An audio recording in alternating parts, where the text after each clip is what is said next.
Good morning. We are here to begin chapter 11 in the class Dynamics, and so this would be lecture number 2. I'm going to flip over and show you what our Moodle page looks like as I construct it. But if you go once again to my.nwc.edu to your student portal and take a look at your Dynamics Moodle page, you'll see that I've started to build a little bit more material into our page. The corrected syllabus with the correct time is here, and lecture number 1, which is the material that we had last time, is here, just about the syllabus. So there's no content really in lecture number 1. And I have lecture number 1. I'm going to change this to, this is actually lecture number 1, but I'll fix that in just a moment. And so we're going to have 3 lectures today, Monday, and Wednesday that will cover chapter 11 in your textbook, and then we'll submit homework on Friday, August 30th, which is a week from today. Now, with each of these, we'll have a vodcast, a lecture with a link to a YouTube video, and there will also be, when you click on this, there will be a few homework problems listed right here, right underneath the material.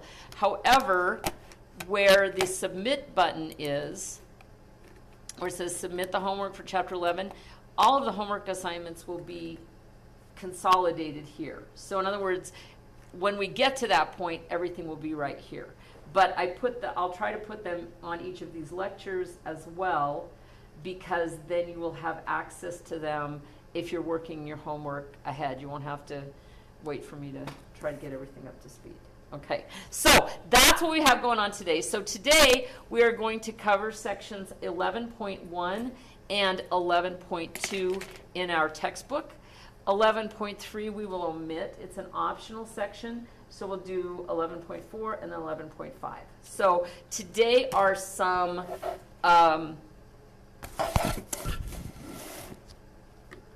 introductory topics, and also some ideas that you may be familiar with or you may not be familiar with, and that really depends on whether you've had physics or mechanics in the past. So I'm introducing this as though it's all pretty new material, and if you have any questions, please let me know, because like I said, I'm kind of doing the pace so that it would work equally well for somebody who has seen this before and who has not seen it before. So we want to make sure that we capture everybody. If you look in your textbooks, this material actually covers approximately pages 616 to 638. So we'll orient the material right here. Okay, so we have sections 11.1 and 11.2, which covers pages 616 through 638. And the topic is kinematics of particles. Okay. So the first thing is, when we talk about dynamics, we're talking about, in this case, particles, later rigid bodies, but particles in motion. And so dynamics is broadly divided into kinematics and kinetics. And kinematics is the geometry or the description of motion, whereas kinetics looks at the causes of motion. So we are analyzing the same ideas, but we're sort of looking at them in 2 different ways.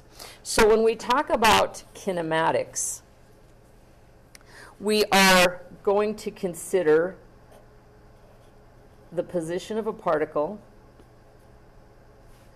the displacement of a particle, the speed of a particle, the velocity of the particle, and the acceleration of a particle.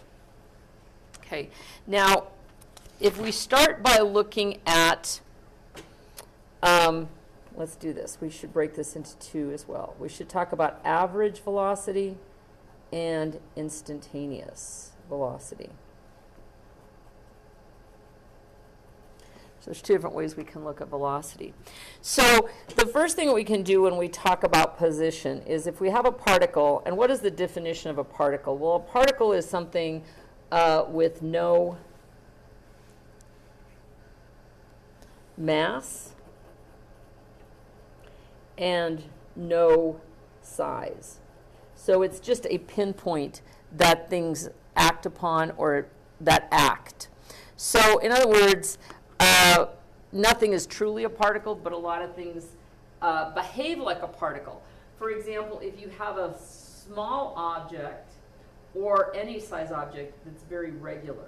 So in other words, it doesn't tend to tumble irregularly, like a ball is a good example of something that can be viewed as a particle under a lot of different situations. Something like this squeeze bottle of hand sanitizer, not so much, because if I throw it, it's not going to, it doesn't have enough symmetry to really be looked at as a particle. So to do any particular kind of analysis, you need to view it as a rigid body. But we can get pretty far, and we can get some pretty good,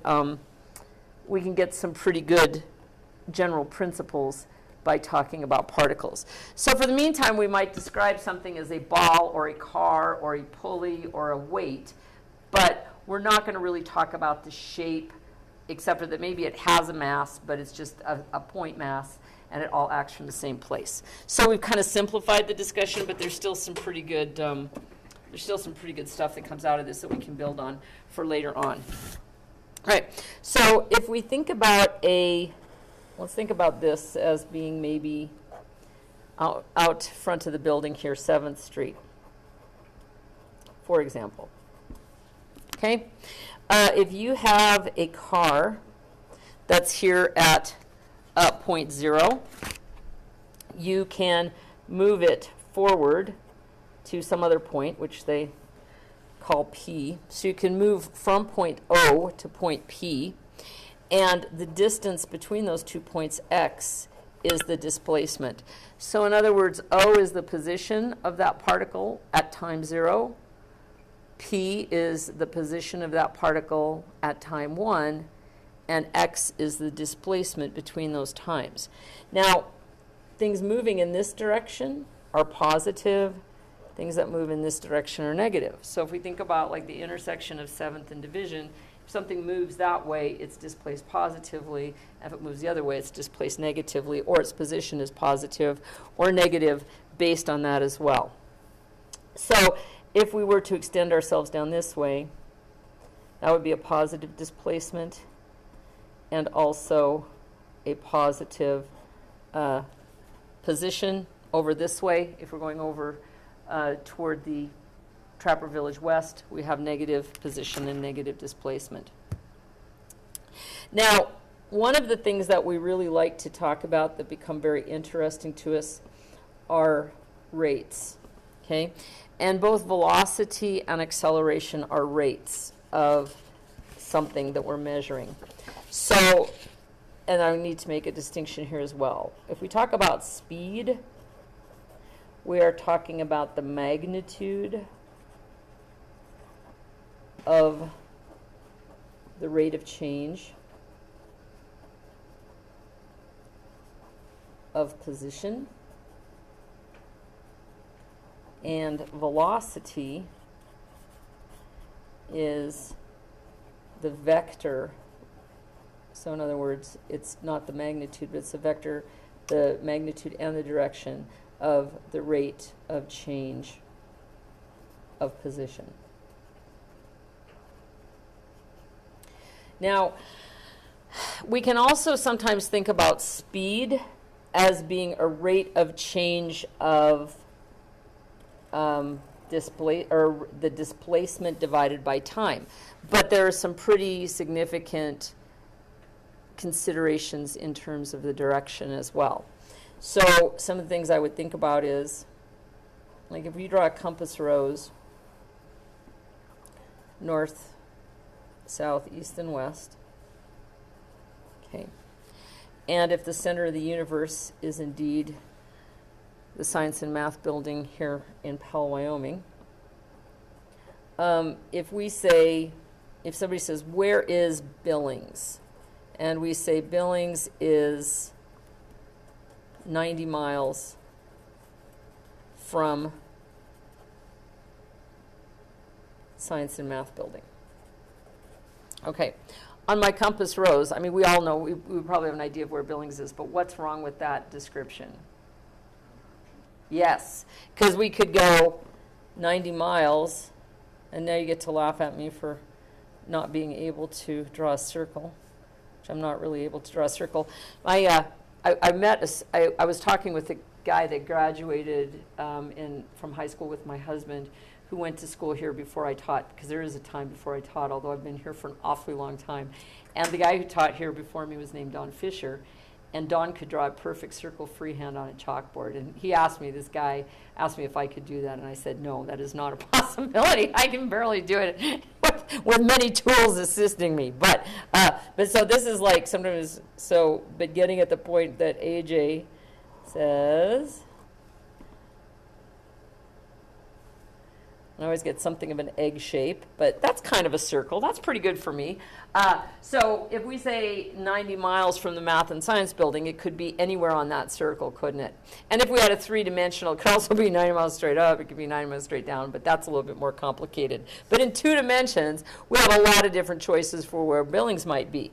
But if we said Billings is 90 miles from the Math and Science building at a let's say an azimuth, which is the angle from north, of 25 degrees. I don't know if it's really 25 degrees. I don't know, we might end up somewhere out in the Pryor Mountains. But that means that Billings is right here. So if I specify a magnitude and a direction, I know exactly where Billings is going to be.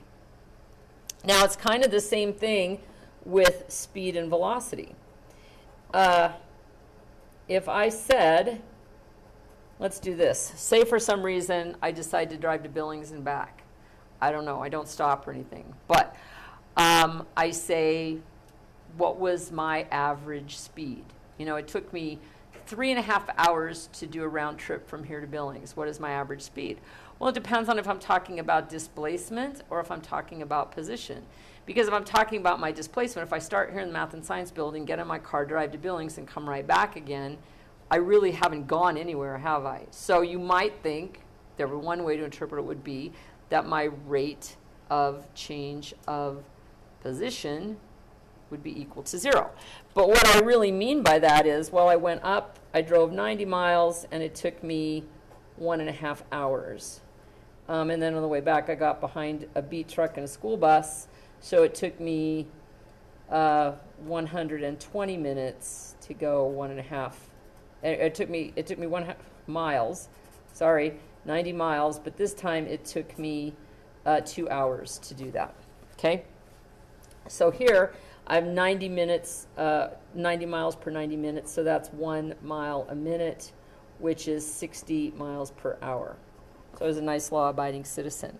But this time it took me, I have 90 miles, and I went, it took me 2 hours or 120 minutes. So that's 9 over 12 or 3/4 of a mile a minute, which would be 45 miles per hour. Okay, so that's really more of what I'm getting at. Now, if we talk about velocity and we talk about vectors, we can cut that up a little bit better. Okay, so in two-dimensional plane, the first set of vectors we're going to talk about are Cartesian coordinates. Later on, we'll talk about radial or even normal tangential coordinates. There are some types of motion that are really easy to describe that way. But for now, we're going to talk about Cartesian, which means that in the x direction, we discuss the magnitude dotted with the I unit vector. And in the y direction, talk about the magnitude dotted with the j unit vector. Okay, so in other words, if we break it down that way, we can take a difference where a velocity average is going to equal to the change in position divided by the change in time, but the instantaneous velocity is the limit as we approach 0 on the time, as the delta t approaches 0 of that delta x delta t, so it actually turns out to be a dx dt. All right? So we have two different things. So over the course of my trip to Billings, I could have actually several instantaneous velocities. There's no reason to think that my velocity would always be exactly the same, right? There's good straight stretches where I can drive faster, and other stretches where not so much. All right, so then when we talk about acceleration, and this can be confusing for people because in everyday life, sometimes we call acceleration and velocity the same thing, and they're not the same thing, right? I mean, from a scientific point of view. So when we say, you know, like some people will refer to the pedal in their car as the accelerator. Well, it kind of is, but it's also the velocitizer, right? Because once you get there, you can put on cruise control, but you need to still do something with it. So there's more going on with that. And I just made up the word velocitizer. Please don't use that in any context. So that's just me amusing myself. So, but acceleration is in the same way that velocity is the rate of change of position or displacement. Acceleration is the rate of change of velocity. So we can talk about an average acceleration, which is really a strange concept. Average acceleration is not terribly useful, but we could say it's the difference in velocity over the difference in time. And I'm just going to put a little question mark here because from a physical point of view, from an engineering point of view, I'm not really sure what we're describing with an average acceleration. We can say what it is mathematically, but the real kick is to have the acceleration, the instantaneous, which once again is the limit as that delta t approaches 0. So it's dv dt, and since v is dx dt, it's actually dx squared dt squared. So it's the second derivative of position with respect to time. Now there's a little manipulation that you can do here, and if you think about this, since dv, I always have to think about how this works, dv dx dx dt dv dt. Okay, so if you break this up and you see if you could write dx dt times dv dx, okay, two different forms of that differential expression.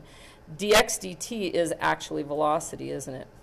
So you can also write the instantaneous acceleration as being velocity, the instantaneous velocity, times the rate of change of velocity with respect to position. And this, once again, becomes useful depending on what the function looks like. If velocity is in fact a function of position, then this would be something that would be interesting to you. A thing I could think of where this works, there's a lot of different instances, but if you take anything that's on a drive, like if you are on a roller coaster, for example, when you get to the top of one of the hills on the roller coaster, there's going to be a predetermined velocity that's not based on time. It doesn't really matter when your car got started, but it depends on what the velocity needs to be there so that you get down to the bottom and come around the next curve or whatever. So that would be an example of where velocity would be a function of position rather than a function of time. So, so those are just some different expressions when you need to solve these, which is what we're going to be doing for homework. So I know that we will want to know all of that stuff as well. So anyway, those are kind of the four big quantities that we talk about position and displacement, speed and velocity, and then acceleration. So we talked a little bit about the sign convention for position and displacement. What about velocity? Well, velocity, since it is essentially dx dt, if dx is positive, then velocity is positive, because delta t, how would it be negative in a physical sense? I don't know. Yeah. So if you're moving, like we're on 7th Street once again, and we're moving that way, well, I guess, okay, let's do it this way. The velocity is going to be positive. If we're moving toward Trapper Village West, it's going to be negative.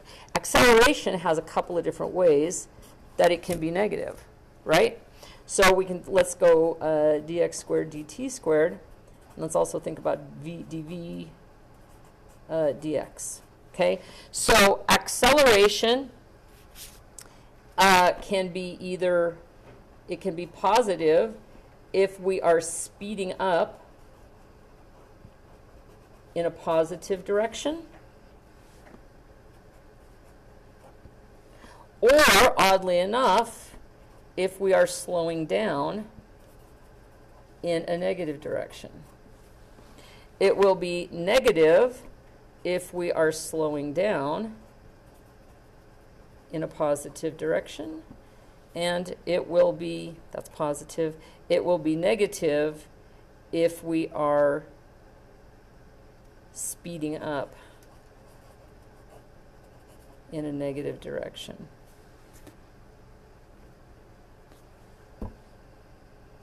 That was correct. So there we go. Okay, so there's two different ways that acceleration, it depends not only on it depends on where we're displacing, but it also depends on which direction we're displacing in. So another way to think about this is we sometimes use the word decelerate. Decelerating really refers to slowing down, doesn't it? This is positive and this is negative. I always do that. Yeah, there we go. I got my signs correct now. Okay, so deceleration is not equal to negative acceleration. Deceleration means your dv is negative, okay? But it doesn't tell you if your acceleration is going to be positive or negative, because that also depends on the direction. So that's not, it's something that will confuse people sometimes, you know? Now, another thing that we do, a lot of times, we like to talk about acceleration being constant. And that is actually the basis of the kinematic equations.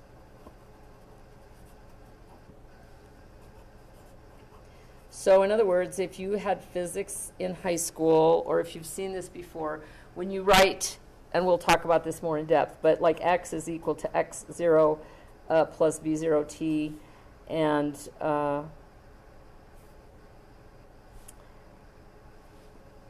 I'll just put et cetera, because there's a set of 4 to 6 kinematic equations depending on how you break it down. They're all dependent on the idea that acceleration is a constant. Okay, I guess I should put the rest of this term in here. That's only if you have no acceleration at all, 1/2 at squared. Okay, this is based, all of the basis of this is on acceleration being a constant. So what if acceleration is not a constant? Well, that means that it's slowing up and speeding up or moving in a direction irregularly. And the answer to that is the rate of change of acceleration is not commonly, we don't talk about it that much, but that would actually be dx3 dt3.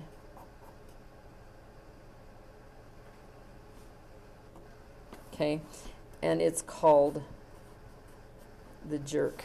Okay, so we don't really talk about the jerk that much, but that's if we don't have a constant acceleration,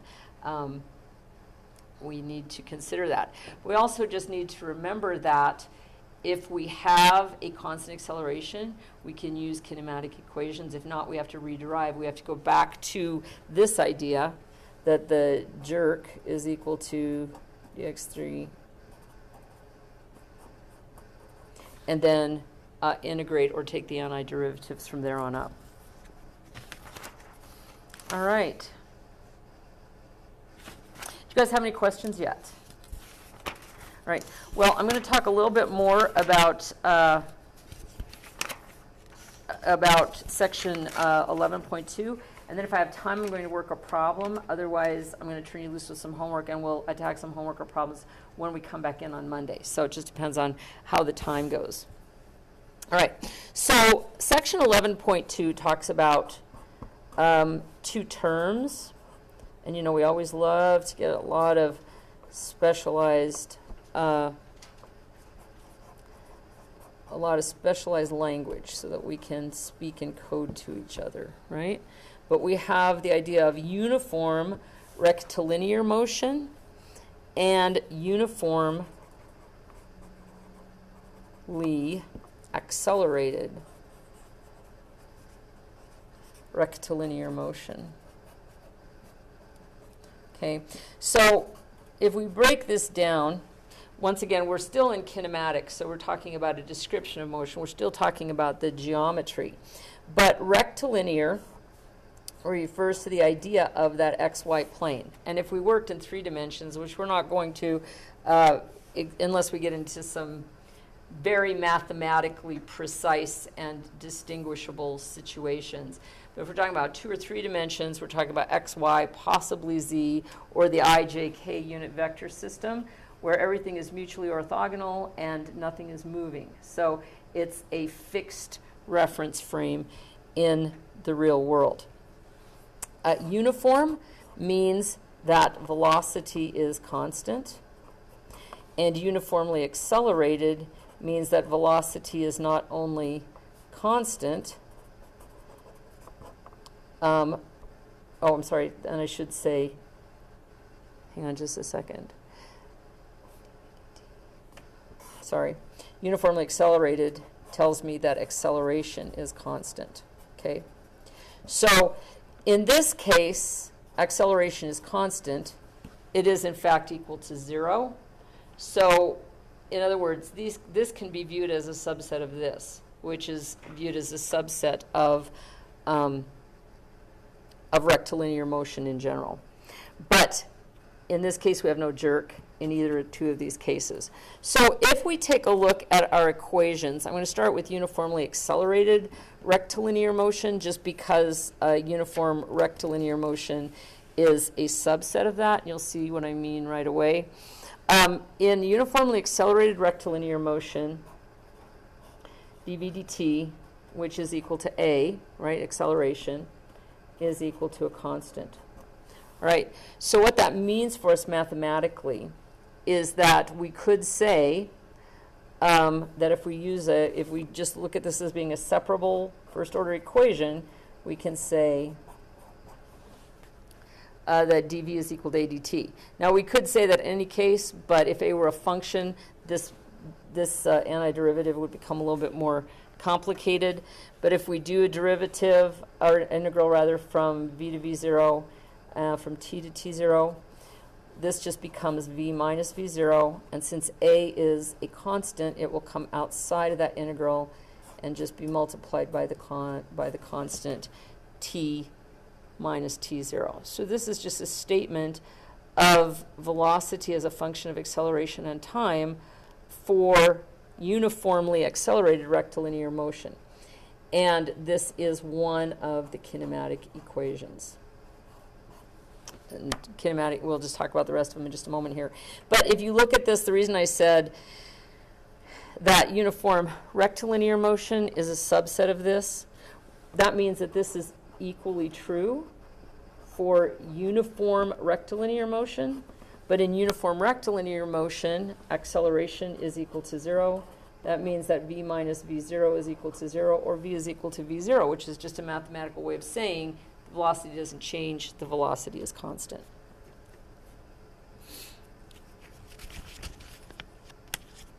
All right, so if we then go back to the idea, we said that dx dt is equal to v. Okay, we can separate that equation the same as we did before. Dx is equal to v dt. All right, but this time velocity is, well, let's do this a little bit different. Let's say dx dt is equal to v, and we know from up here that if I rewrite this equation in a general form without, just as I could say that v is equal to v0 plus at. If I think about that as being an interval, I could substitute that here and say dx dt then is equal to v0 plus at. And since for uniformly accelerated rectilinear motion, acceleration has to be constant, if I split this up, we could then say that dx is equal to v0 plus at dt. And then if we do the same antiderivative, we can say x minus x0 is equal to this first term, v0 dt. The antiderivative is just going to be v0t. We have t and dt here, so that's going to integrate up to 1/2 at squared. Okay? And so that's actually the second of the kinematic equations. And it's generally written as, they usually pull the initial terms over to the right-hand side of the equation. Although functionally they're the same, this is a little bit better form. All right, so in a similar fashion, you can say then that, I'm just going to say similar, you can say x is equal to, got that one, x0 plus v0t plus 1/2 at squared. And then if we want to rewrite this equation and combine them, we get an expression for the velocity in terms of the initial velocity and the acceleration and the position. So the main advantage of this equation is if you have a velocity or an acceleration as a function of position rather than time, or if time is not, this takes into account the combining of those two things so that if you don't know the time, you can still find the other pieces of motion this way. So this is, I wouldn't say independent, this is not, should be an equal sign, not a function of time. So in other words, the acceleration and velocity can still be a function of time as long as acceleration is constant, but you just don't have to factor in time if that is something that is an unknown to you. All right, so the last little piece that we're going to talk about in section 11.2 is referred to as relative motion. And there are two different kinds of relative motion that we're going to talk about. They build on this discussion of rectilinear motion, and they are in fact rectilinear motion. It's just that we're referencing from something other than a fixed point. The first is let's say relative motion. This is kind of a joke among physicists, what passes for a joke among physicists, because all positions are relative, but we don't, like there's the joke where they say man walked into a bar. So a physicist would say bar walked into a man. Oops, wrong reference frame. Okay, so yeah. So there you go. So when we talk about relative motion, we're just talking about what are we referencing from. So we're not going to reference from a fixed point anymore. There are two different kinds. There is independent relative motion and dependent. So independent relative motion is something like this. You're out on 7th Street having a drag race, which I would not advise, but I'm just saying somebody's doing it. A and B. A moves ahead at some acceleration of A, and B moves ahead at some acceleration of b. The finish line is up here. So this is x, and this is x sub 0. And the question of who wins is who gets to x first, right? So what we really want to know is A behind B or is B behind A, because that's really the deciding question. So when we talk about relative motion, we can then say that, for example, we know that x can be thought of as just x sub 0 plus v0t plus 1/2 at squared, and that is true for, I'm just going to call this equal to 0 just to simplify my equations. But so let's say that x, the position of A, is equal to v0 of A times the time it takes them to get there plus 1/2 at squared, and that would be the x of A. That's the position of car A. The position of car B is equal to v0 bt plus 1/2 bt squared. Okay, but what if we know, what if we're in car A and we're trying to decide if we're winning or not? So we look at car B. Well, the answer is that we can talk about the position of B with respect to A. So in other words, we're no longer sitting at the start or the finish. We're sitting in car A, and we're trying to determine if car B is ahead of us or in front of us. And that's the relative position of B with respect to A. So we can say that the absolute position of B is equal to the absolute position of A plus the position of B with respect to A. And if we differentiate, we can see that the terms are going to look identical to that. That the velocity of B, this is less intuitive, but nonetheless true, the velocity of B is equal to the velocity of B, or of A, plus or minus the velocity of B with respect to A. And even less intuitive, the acceleration of B is equal to the acceleration of A plus the acceleration of B with respect to A. So in other words, if you are in car A and car B is falling behind because his velocity is slower, you're actually going to perceive that his velocity is negative, right? It's not true in the absolute sense, but it's true in the relative sense. It's as true as the bar hit the man in the forehead, right? So it just depends on your position. This is also, there's a lot of problems that students either really get into or really dislike about being on a train, and you have things moving on the train, and yeah, so there's all kinds of weird things. We won't construct any weird things. We'll keep things pretty normal. But like if you're on a train and you're on a train passing a train, what does the guy in the train who's walking backward look like to you, kind of thing. So you can build these up, but it always comes back to these three ideas. Okay. Now, I need to cross that off. Just don't cross that off yourself, but I just ran out of room. So this is a description, the math description of independent relative motion, because A, the velocity of B doesn't really depend on the velocity of A, does it? But sometimes it does. And one place that it becomes dependent relative motion is with pulleys.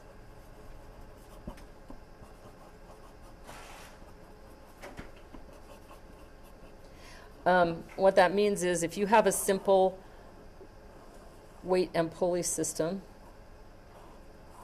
we call this weight A, and we call, I would like something a little simpler. Your book has a little bit more complicated picture. It's not that complicated, but they talk about having a pulley here. This is a dual pulley system. Okay. And you have another pulley here, and we're attached to an I hook up here at G. So there's a pulley here, and we have a weight suspended. That's actually suspended from the pulley, which is weight B. All right. Now, here's the deal, is that the length of the string XA, if A goes down, XA is going to get larger, right? But overall, if we take the length of the string in its entirety, if we call this x sub b, and we think about this length plus this length plus this length, and in this case, the way they have it drawn, plus this length, that's always going to be a constant, isn't it? So it's dependent because essentially these things are always going to be equal to each other, that total sum. So here what we basically have is, if you eliminate, I don't really like this picture very much, but I want you to be able to follow through with your book. So if you take this length, this pulley is always going to be such that this length and this length are going to be the same, right? So let's eliminate that and call that x sub b. So we've eliminated this little piece and this little piece. But as far as the cable goes, in this case, x sub a plus 2x sub b is always going to be equal to a constant because the string is just the string. Now that's assuming that it's not going to stretch, but that's not a problem for this class. That's a different problem.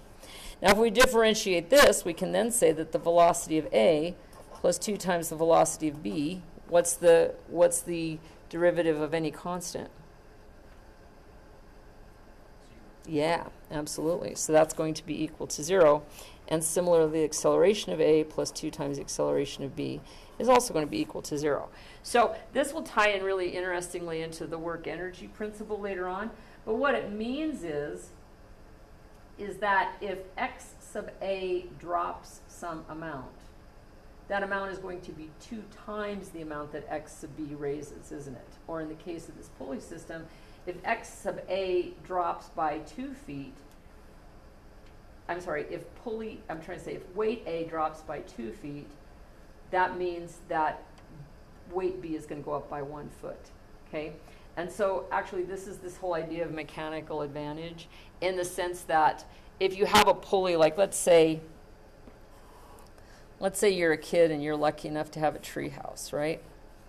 And you have a bunch of goodies down here that you want to get up in your tree house. You've got a case of pop, you've got, I don't even know, a bunch of books and some toys and so forth. Well, first of all, kinematically, it's very hard for a human being to lift something straight over their head. So if you're a smart kid, you might get a rope and pull your stuff up. Or if you're even a smarter kid, you might construct a little pulley system, and then you would move this over here, of course, and then you would be able to pull up because this motion is easier for a human being than to push over your head. And you also extend your reach. But let's say that the goodies are too heavy and you want to decrease the weight. Well, you can do that by doubling the distance. So in other words, force times distance is equal to work, and work is the piece of the energy equation that's going to be conserved. So if you do a pulley system that will allow you to pull 2 feet to raise it 1 foot, it's actually going to feel like the force or the weight is half as much. So that's pretty cool, right? Because you distribute it on the pulleys. But anyway, so you can take any sort of a pulley system, and they have a couple of more complicated pulley systems here, and you can start with these equations of motion, and you can kinematically analyze the acceleration, the velocity, and the position of the pulleys or the weights based upon the geometric configuration of the pulleys. All right, so do you guys have any questions at this point? So is those equations just for those 2 pulleys? Oh, yes. Great question. So if you have more complicated pulleys, you need to take a look at what that geometry looks like. For example, if you look at a system of pulleys like this. Oops. I'll start over. It's crooked. Looks awful. Start over. Here we go. But the analysis, that's an excellent question. The analysis is always the same. So if you have a cable here and a pulley that suspends a weight A, like this. And then this cord comes around another pulley that is connected here. And you have another weight down here, which is B, right? And then comes around another pulley C, or another pulley which just has a weight C acting from it right here. Okay, and this is suspended from the ceiling. All right, once again, this cable is going to remain the same distance. So you can sort of eliminate, or the way I think about it is you eliminate the connections if that's expedient. But so in this particular case, if you take a look at this, you can say this cable A is going to have to move twice or half. So 2 times x of A, right? Because 1, 2, plus 2 times x of B, plus just 1 times x of C. That is more or less a representation of the length of the cable. And that has to be a constant because the cable's not going to expand or stretch in any meaningful way. So then if I differentiate that, I can say 2 times the velocity of A plus 2 times the velocity of B plus the velocity of C. Once again, differentiating this is equal to 0. And similarly with the acceleration.